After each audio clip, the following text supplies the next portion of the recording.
Hello! Nakita niyo ba ang runner na yan? Ako ang nagtahi. Kasi sobrang haba ng table, walang ganyang kahaba na kung makita.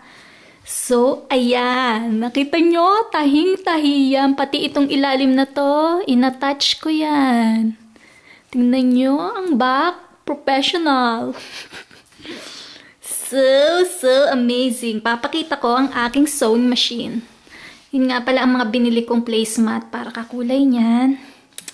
Okay, let's go to the room para makita nyo ang sewing machine. At ang dali niya kasi di motor. Iyan yung mga natirang tela. Gagawan ko ng kurtina kasi yung basement. So, yan na yung gagawin ko. And this is the box of the machine.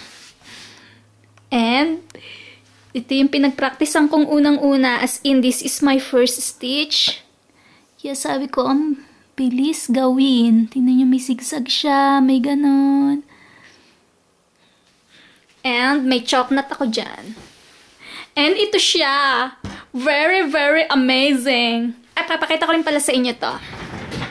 Binili ko yung dalawang yan sa Costco. At ang mga laman ay mga bulaklak para sa aking scrapbooking world. Bicolor yan, bicolor.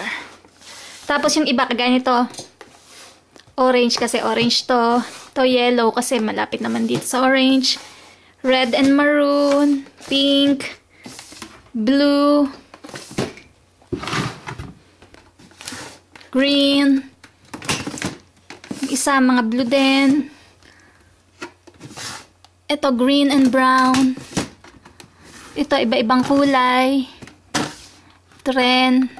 Mga purple naman. At mga white. You see?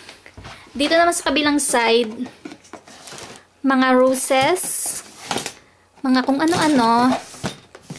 Mga blings and pearls. Ito yung idinikit kong ito yung idinikit ko doon sa aking table runner. Galing ko na! Yan. Oops. Ito yung mga brads. Brads pa rin. At kaya ngayon, may bago na akong hobby. Mananahi naman ako ng mga scrapbook.